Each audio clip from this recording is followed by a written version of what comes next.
Halo semua, pada kesempatan kali ini kita akan mempelajari suatu bab dalam biologi, yaitu tentang plante atau tumbuhan. Plante atau tumbuhan ini termasuk ke dalam 5 kingdom yang diutarakan oleh R. Whittaker. Sekarang, mari kita lihat ciri-ciri dari tumbuhan itu apa saja. Yang pertama, cirinya adalah eukariot. Eu artinya sejati, kariot membran inti. Kalau kita artikan, eukariot ini adalah organisme yang sudah memiliki membran inti sel. Yang kedua, ciri dari tumbuhan yaitu multiseluler. Tubuhnya terdiri dari banyak sel. Kemudian yang ketiga, memiliki dinding sel. Ini yang membuat tubuh dari tumbuhan itu menjadi kaku. Dan dinding selnya tersusun dari zat yang disebut dengan selulosa. Kemudian yang keempat, makroskopis. Atau ukuran dari tumbuhan ini berukuran besar, bisa dilihat dengan kasat mata. Selanjutnya, ciri dari tumbuhan yaitu autotrof. Artinya, tumbuhan bisa membuat makanan sendiri karena memiliki klorofil. Yang terakhir, tumbuhan atau plante memiliki posisi sebagai produsen di dalam ekosistem. Sekarang kita lihat klasifikasi secara umum dari plante atau tumbuhan. Plante atau tumbuhan kita bagi menjadi 2 kelompok besar berdasarkan alat reproduksi. Yang pertama ada sporofita. Sporo artinya spora, vita artinya tumbuhan. Kelompok ini merupakan kelompok dari tumbuhan yang berkembang biak dengan spora. Apa saja tumbuhan yang berkembang biak dengan spora? Yang pertama, ada tumbuhan lumut atau bryophyta.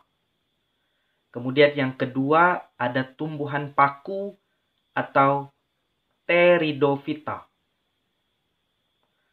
Yang kedua, ada tumbuhan yang berkembang biak dengan biji. Kita kenal dengan kelompok spermatofita. Kelompok spermatofita ini dibagi menjadi 2 kelompok besar. Yang pertama ada gymnospermae.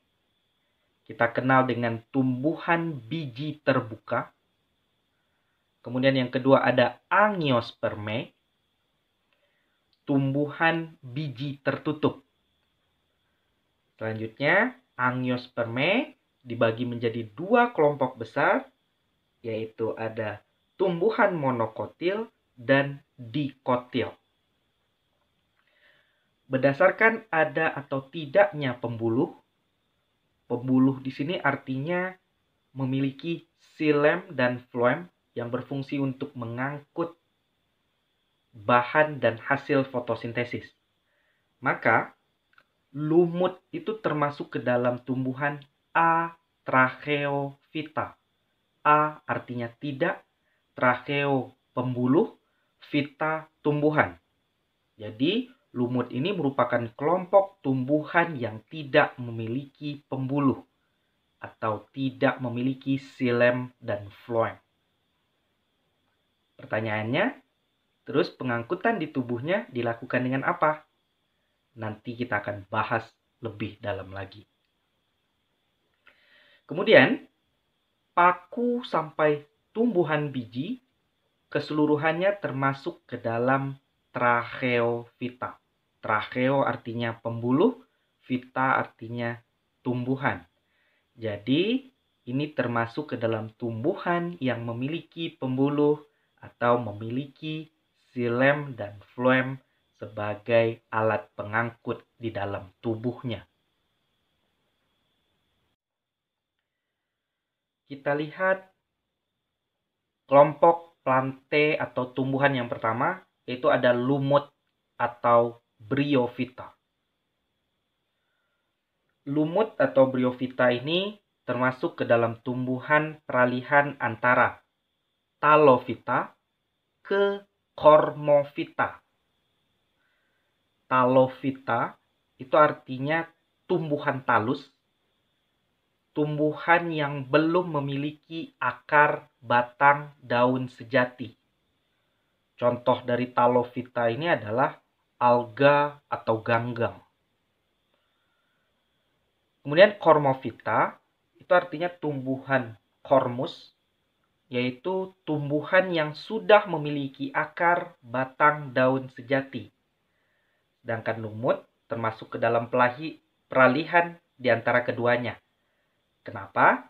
Karena lumut memiliki rhizoid, struktur yang hanya menyerupai seperti akar. Dimana kalau kita mendengar kata id itu artinya menyerupai. Jadi lumut belum memiliki struktur tubuh yang sejati untuk secara lengkap. Selanjutnya, cara hidup dari lumut itu dengan cara fotoautotrof. Foto artinya cahaya, autotrof artinya organisme yang mampu membuat makanan sendiri. Jadi lumut mampu menghasilkan makanannya sendiri dengan bantuan cahaya matahari karena memiliki klorofil. Selanjutnya, habitat dari lumut ini ada 3 jenis. Yang pertama, bisa hidup di tempat higrofit atau di tempat lembab. Selanjutnya, hidrofit, hidup di air. Dan yang ketiga, epifit, menempel, baik pada batu ataupun pada organisme lainnya. Sekarang kita lihat ciri-ciri tubuh lumut atau bryophyta. Yang pertama, ukuran tubuhnya 1-2 cm. Akarnya disebut dengan rhizoid. Itu artinya menyerupai. Jadi, akarnya hanya menyerupai struktur seperti akar tanaman tingkat tinggi. Kenapa disebut rhizoid? Karena fungsinya tidak sama dengan akar-akar yang lain. Fungsi akar pada lumut hanya untuk menempel pada bagian tumbuhan atau di tanah. Jadi tidak berfungsi sebagai penyerap air dan unsur-unsur hara. Selanjutnya, ciri-ciri dari lumut itu atracheophyta atau tidak berpembuluh, tidak memiliki xilem dan floem. Jaringan pengangkut atau pembuluhnya karena tidak memiliki xilem dan floem menggunakan empulur atau parenkim. Kemudian karena akarnya tidak berfungsi seperti akar-akar tumbuhan, maka air masuk secara imbibisi ke dalam tubuh lumut. Kemudian air disebar ke seluruh tubuhnya dengan cara difusi. Kemudian yang terakhir, dinding selnya tidak berlignin, jadi tidak memiliki zat lignin. Sekarang kita lihat gambar dari tubuh lumut atau bryophyta. Yang pertama, terdapat struktur sporangium atau kotak spora. Kemudian ada seta, tangkai dari sporangium. Kemudian ada daunnya. Dan terakhir terdapat struktur rhizoid atau struktur yang menyerupai akar. Kalau kita perbesar bagian sporangium, maka terdapat bagian-bagian yang paling atas ada operculum, penutup dari sporangium. Kemudian di dalamnya terdapat spora yang nanti akan jatuh dan berkembang menjadi tumbuhan lumut baru. Kemudian ada gigi peristom, ada teka, ada bagian apofisis, dan terakhir ada seta. Selanjutnya, kita lihat reproduksi pada lumut atau bryophyta. Reproduksi lumut itu disebut dengan metagenesis atau pergiliran keturunan. Pergiliran keturunan antara dua fase. Yang pertama ada fase gametofit atau fase yang menghasilkan sel kelamin. Kemudian bergilir dengan fase sporofit atau fase yang menghasilkan spora.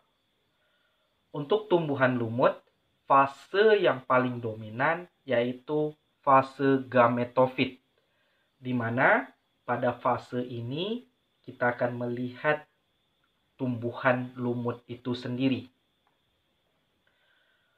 Untuk mempermudah kita mengingat reproduksi pada lumut, kita singkat dengan Ramalzis. Ra itu untuk spora, di mana kromosomnya N atau haploid, kemudian berkembang menjadi protonema, kromosomnya haploid atau N, kemudian protonema tumbuh menjadi tumbuhan lumut, kromosomnya masih N atau haploid. Kemudian tumbuhan lumut ini menghasilkan antheridium, yaitu gamet jantan, dan archegonium atau gamet betina. Untuk mempermudah kita mengingat, antheridium itu ada kata anter, yang biasanya nganter itu laki-laki atau cowok. Jadi antheridium menghasilkan sperma, sedangkan archegonium menghasilkan ovum. Sperma dan ovum ini bergabung membentuk zigot, di mana zigot kromosomnya sekarang sudah diploid atau 2N. Kemudian zigot berkembang menjadi sporogonium, kemudian sporogonium membentuk sporangium. Selanjutnya sporangium atau kotak spora memiliki butiran-butiran spora yang jatuh kembali, kemudian terbentuk protonema, dan selanjutnya. Kita lihat tumbuhan lumut pada reproduksi ini sebagai fase gametofit dan fase yang paling dominan. Dan sporogonium itu merupakan fase dari sporofit. Sekarang kita lihat klasifikasi atau kelompok dari lumut. Untuk memudah kita mengingatnya, ada singkatan yaitu Anton Brian Happy. Anton itu untuk kelompok yang pertama yaitu Anthocerotopsida atau lumut tanduk. Sporofitnya itu berbentuk kapsul seperti tanduk. Jadi itu kenapa alasannya dinamakan dengan lumut tanduk. Contohnya yaitu Anthoceros. Brian untuk yang kedua itu kelompok Bryopsida atau lumut daun. Bentuk Bryopsida ini seperti tumbuhan yang ukurannya kecil. Contoh spesiesnya yaitu Sphagnum. Happy itu untuk singkatan dari Hepaticopsida. Hepa itu artinya hati. Jadi lumut hati. Berbentuk seperti lembaran. Jadi tubuhnya seperti lembaran. Contohnya yaitu Marsantia polymorpha. Sekarang kita lihat peranan dari lumut.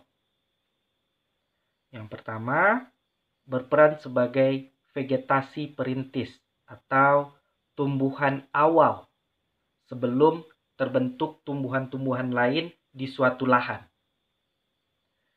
Yang kedua, bisa berfungsi sebagai obat hepatitis atau obat penyakit pada hati.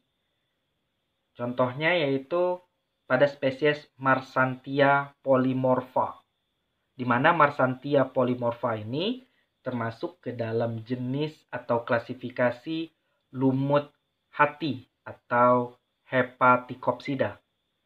Yang ketiga, ada spesies Bagnum yang berperan dalam pembuatan atau bahan pembalut pada wanita.